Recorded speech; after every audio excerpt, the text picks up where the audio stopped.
Hello folks, this is John again, and today I kind of want to walk you through a process to help you find your tone. Now, I'm doing this in TH3, but I'm trying to make this a bit more general so you can use the same principles with whatever amp plugins you are using. For starters, why don't we just try out a very, let's say, generic tone setup? So my process of making tones from different bands here in TH3, I notice a lot of bands kind of use the same setup. First of all, a tube screamer. Let's give it here this basic setup. I already know I'm going to need a noise gate, so let's take that in here, like this. And now, the 5150 together with the rectifier cap. That's the modern in here. That is a very basic setup.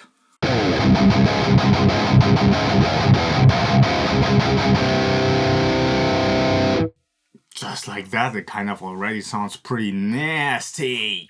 In a good way, I kind of want to say. Of course, that's up to your opinion.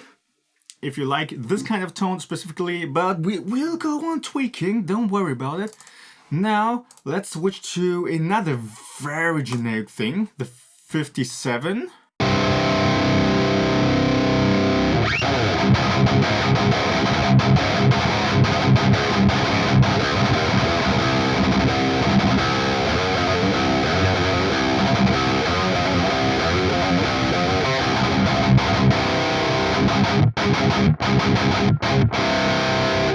Okay, and already we can bring in an equalizer.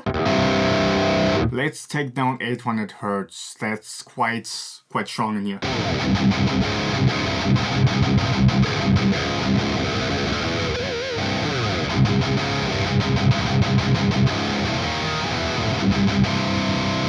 And perhaps not cut it too much. Let's say, yeah. Something like this. And now the 57 mic, just dead center in the cap. No matter what amp plugin you use, that kind of setup sounds very bright. At times it can also sound kind of harsh. So in order to deal with this, we can put the mic a little bit outside of the center. You notice it then gets duller, and we need to compensate for that with the EQ again. But that doesn't mean that moving the mic away from the center and then boosting the top range, we are kind of not doing anything, if you want to think of it like this. We are changing the nuances of the tone quite a bit when we change the position of the mic. And that still helps to take out some of the harshness, even if we still boost the top end again after the fact. Now the thing about TH3 is it doesn't matter what direction you go into with the mic, because each direction sounds kind of different. For example, if we go to the left, let's boost the top range. That sounds kind of different from going upwards. Or down. All right.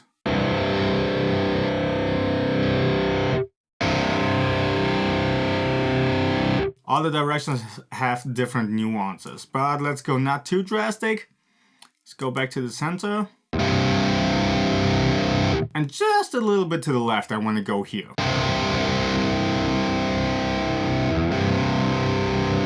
Okay, boost the top range.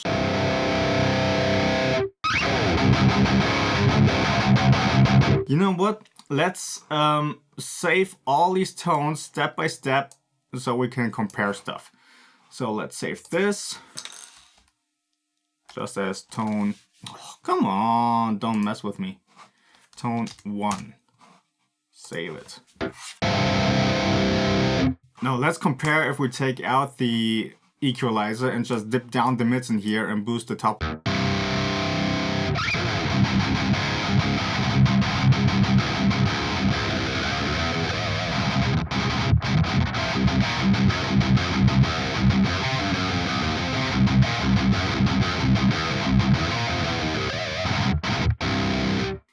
It sounds quite different than using an equalizer and being a bit more specific with your frequency.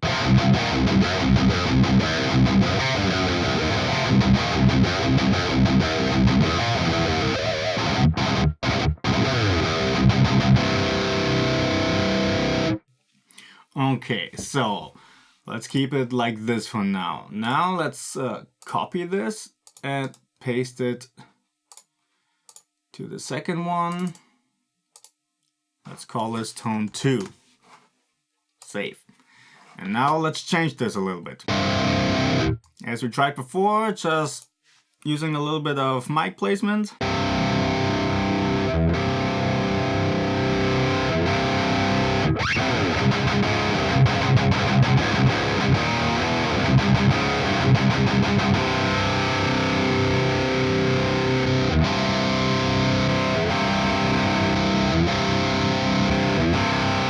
You notice what kind of a change that already is.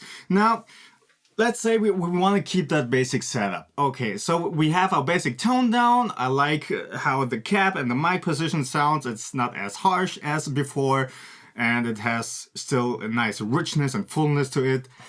Okay, let's keep that for now. The next step you could go into is, well, what kind of a distortion characteristic do I really want?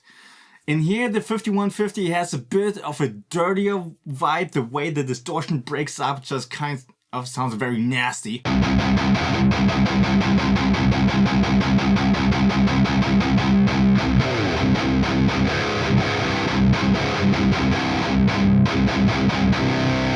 I like to think of distortion characteristic in a kind of spectrum. On the one extreme, you have very modern and very smooth and even sounding, and it's almost more like a lead tone. And then on the other side of the spectrum, you have a very nasty kind of tone that sounds really dirty and breaks up in a very disgusting way.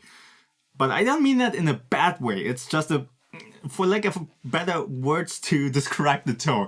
So that's how I'm going to describe this one right now. If we want to go to the other spectrum, very modern, let's try, for example, the Brasfield lead. This is an angle.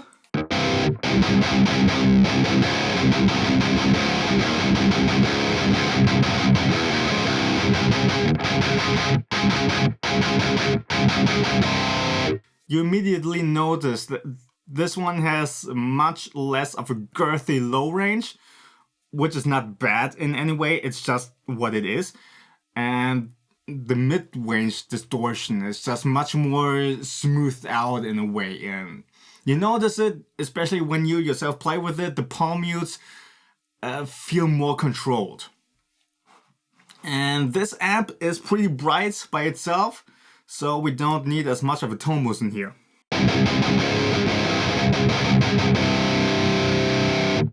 Okay, and I kind of want to take in another EQ. The longer you play with the tone, the more you notice some resonances, some nasty stuff going on in the background that you kind of want to filter out, step by step. And sometimes these are resonances you are not gonna get out just by moving the mic around. Very often you have resonances that are just kind of always there in an amp plugin. I noticed this with TH3. I kind of need to dip down the same frequencies all the time. And when I tried out Bias FX, it was the same there. I always needed to dip down around 3K because that was kind of nasty. Now let's look for this one thing I'm hearing here.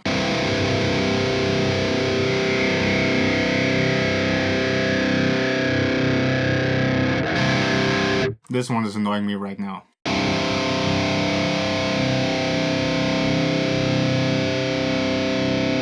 And also this one.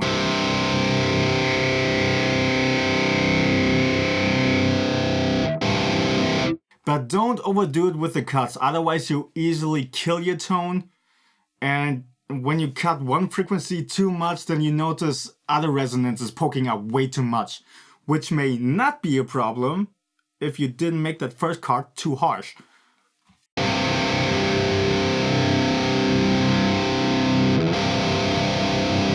Okay, that's already enough.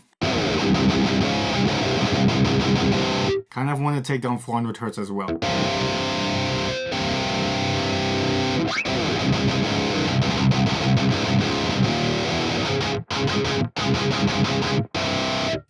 So, as I said, this one sounds extremely modern and very genty. Now we could go on. Okay, we have these two sides of the spectrum. We have this very modern kind of genty vibe, and we have this very nasty, disgusting vibe. Do we have something in between, perhaps? Well, here in TH3, I'd personally say we have two amps that fit perfectly in between. The first one is the dual rectifier. Here we definitely need to take down the low end because it's pretty strong.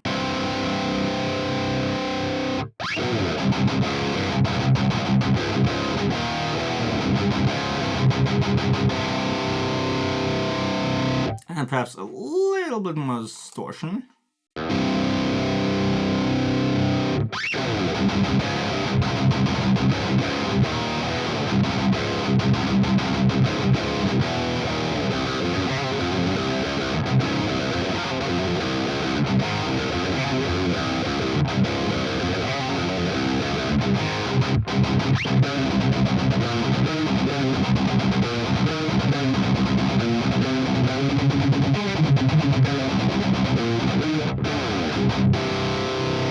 I really like this one. It doesn't have this constant distortion, white noise fizz in that top range like the Engel does. And I also don't mean that in a bad way. It's just the character of the amp. It's not fizzy in a bad digital way. It's just the way it distorts. So, but the dual rectifier doesn't have that. It responds very nicely to your playing and to your palm mutes. At the same time, it's not as dirty and it doesn't break up in that weird way as the 5150 does. So this is really something that fits quite right in between.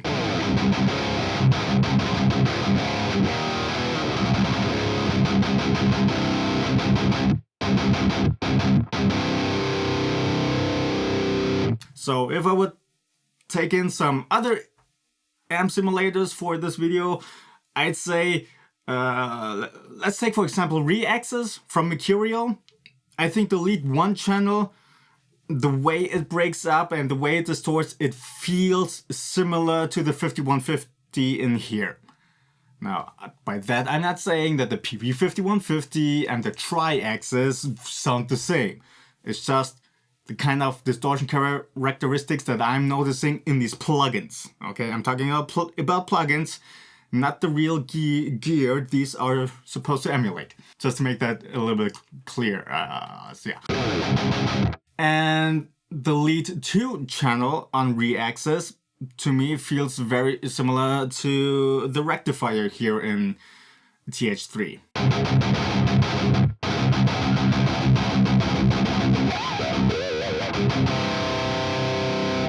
Okay. And also with the new Mercurial SS11X, it's kind of similar. The crunch channel also breaks up in a very nasty way. I love that. It's even dirtier than the 5150 in here. And the lead channel also sounds very thick and kind of similar to the dual rectifier in TH3. But these are just side notes to give you some ideas if you have these other plugins available, but not this one. So another amp that we could go with that's also quite modern but still with a lot of character to it is the Randall T2. So this is also by itself pretty bright, so let's not boost the tone too much.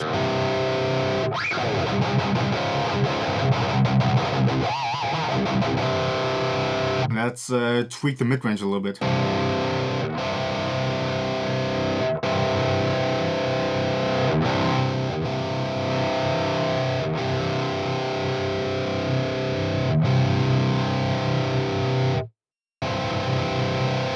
Okay.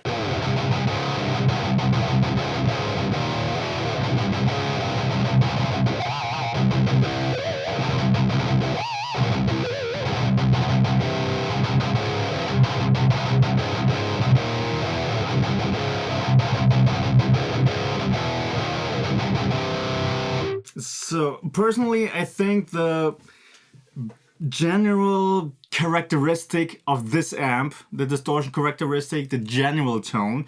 So keep in mind what I just said, generally speaking. This one gets very close to the Forte Nameless suit. Now, I'm not saying they sound exactly the same. I'm just saying this one gets into that same direction, stylistically. I'm still gonna get some hate comments for saying that, I'm sure. Just you wait.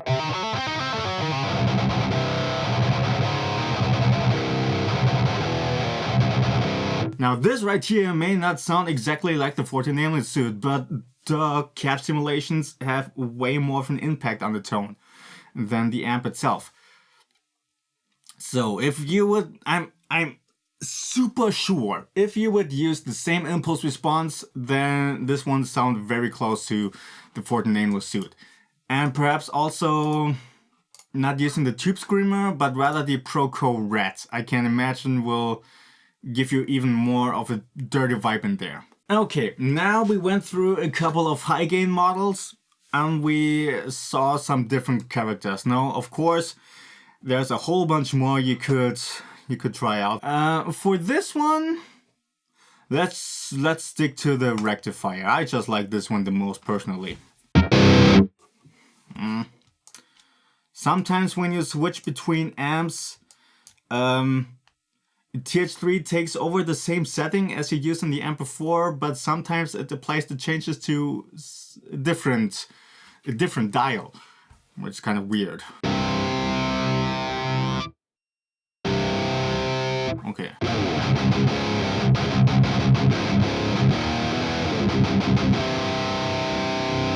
Okay, so here we have a basic tone. You know what? Let's save this over here.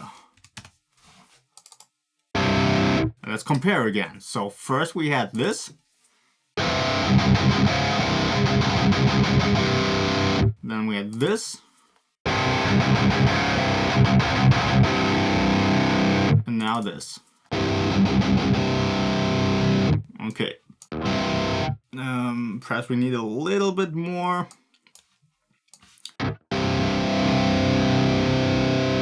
Just a bit more of a volume boost to even this out.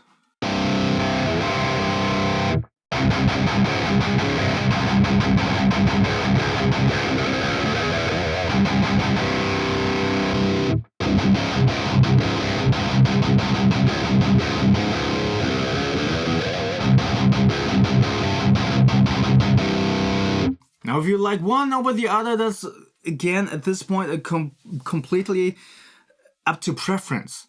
This is just one approach I'm giving you to see how you could go step by step in your whole process to find your own tone. So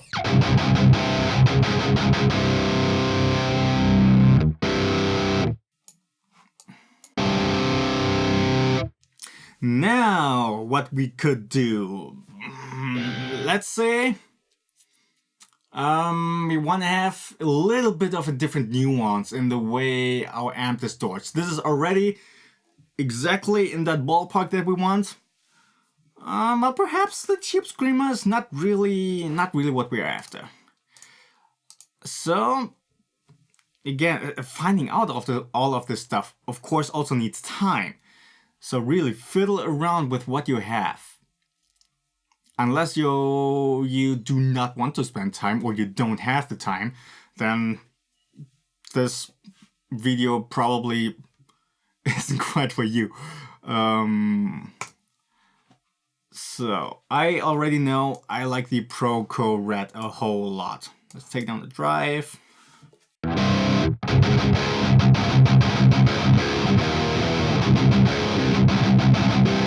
Let's try boosting the tone.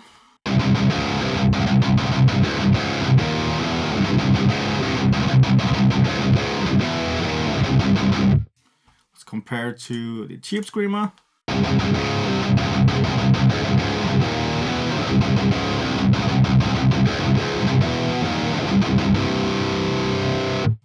Yeah, the Proko Red, it feels a bit thicker. It doesn't scoop out the low end quite as much as the Tube Screamer, and the mids bump isn't quite as crazy. But the top end boost is a little bit stronger than on the Tube Screamer, and all of that makes the Proko Red feel a bit thicker and crunchier and kind of edgier in a way. So I'm going to stick with that for now.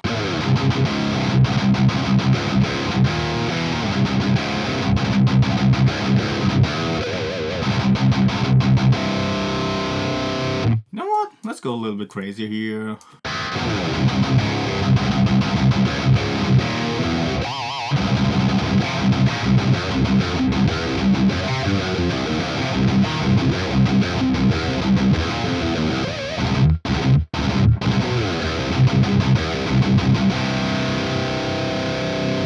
Okay, let's save that again. So.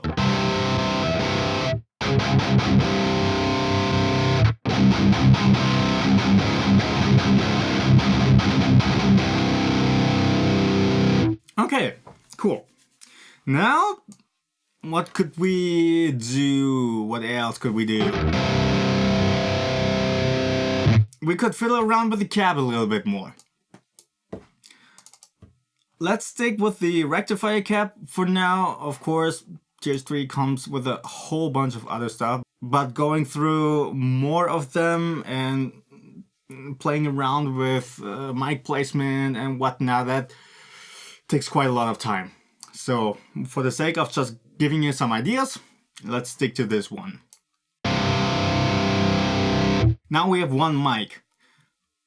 Why not try the Fragment Technique?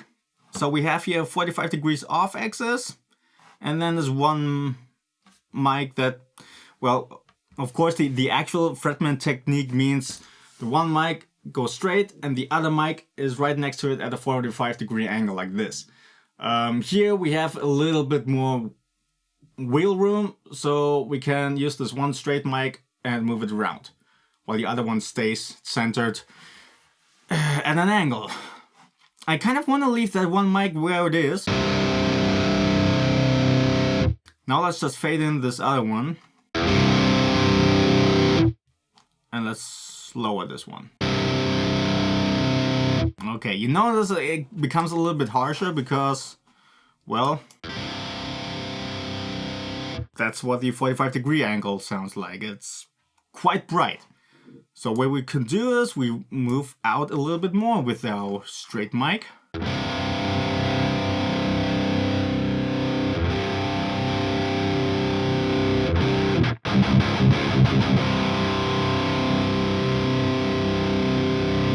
Now let's lower some lower mids here. It gets a little bit dirtier now.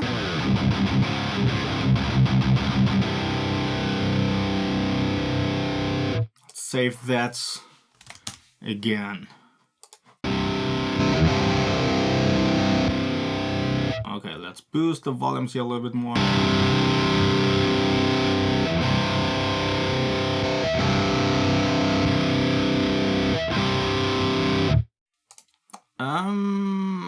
Let's get another equalizer here again. Take care of that harshness here in the top range a little bit more.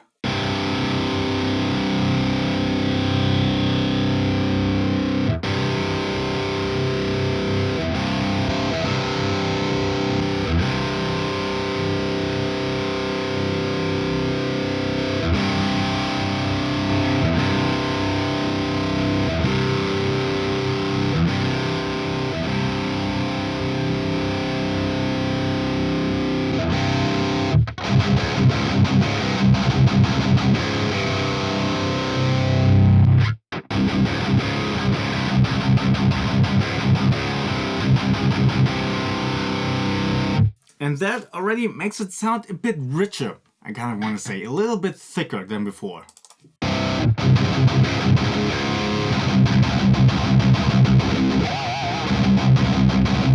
Whoa.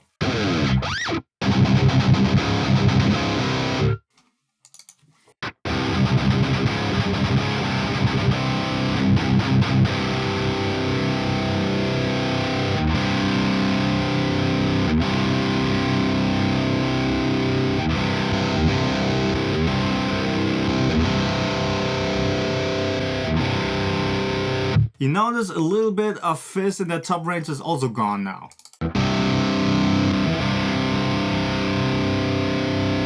Oh, okay, cool.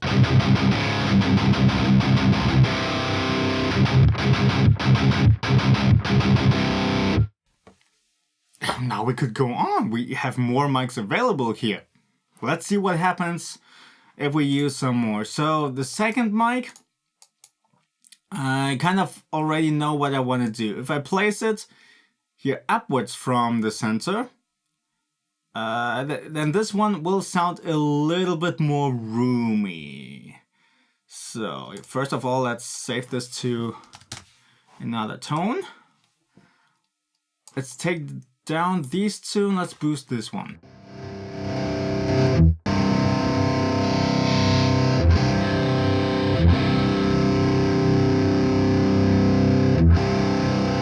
You notice how it has a little bit of that roar to it. I quite like that, and I suspect that would thicken up the tone even more. But at this position, the tone already gets quite bassy and boomy, so we want to switch to a mic that doesn't have quite as much low end. So this is just a matter of, yeah, be careful not to change the wrong mic here. And this is a matter of fiddling around and getting to know the mics. I know I want to use the California 121. It doesn't have quite as much low end, and it also doesn't have that fizzy top end. I don't really want to add more fizz to the tone, just a little bit more girth and thickness to the whole mid-range.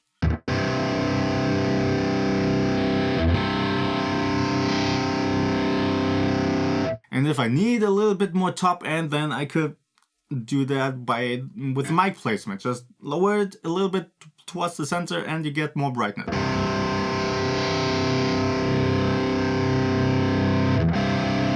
For now, let's keep it at that. Now let's boost the other mics again to where they were before. Roughly speaking, let's save that and take a look at the other one again. So this was by at -4 and this at -8, roughly.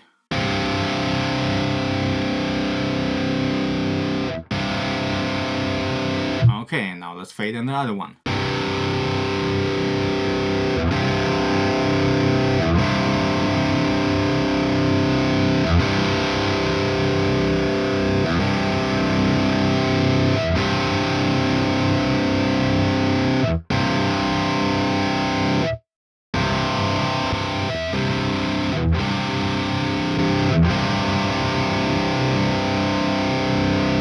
Okay.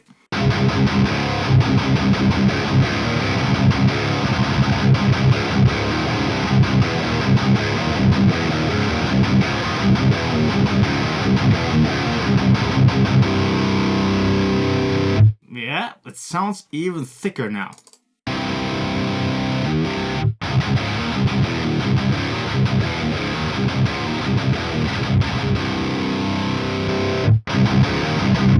Let's lower the volume.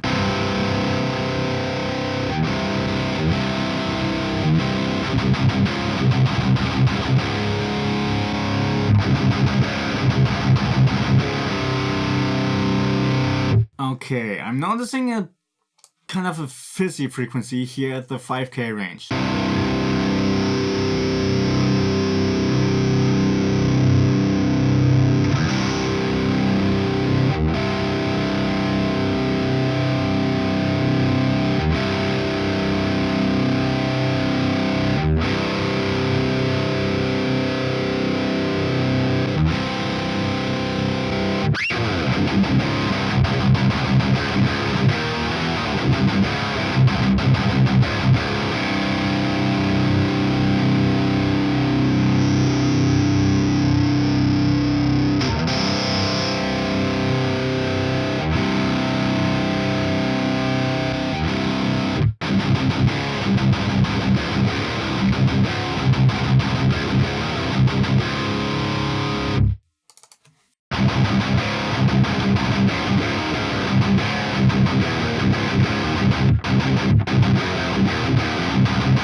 yeah, it's starting to sound thicker and thicker. Now, keep in mind, I'm not trying to make it sound better and better, just trying to find different nuances.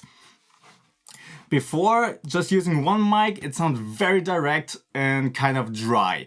And depending on what kind of style of music you are doing, then that might be exactly what you need.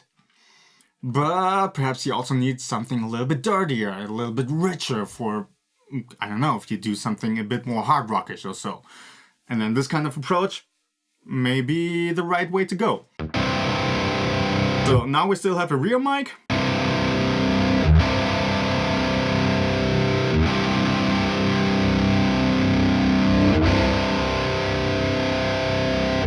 Yeah, that sounds crazy.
So, we started out with this one.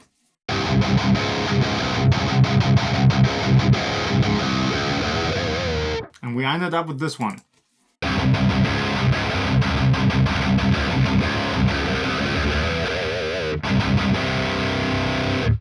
Now, to my ears, these have very different vibes to them, very different characteristics. And we just went by it step by step, a little bit more, a little bit different here and there, and just finding our way through this whole thing. So I hope I could give you some ideas here at how you could approach finding your own tone. Really, bottom line, it's, as I said, get to know your stuff and train your ears. Okay. If you like this video, you know what to do. If you don't like this video, you also know what to do. Then I shall see you next time.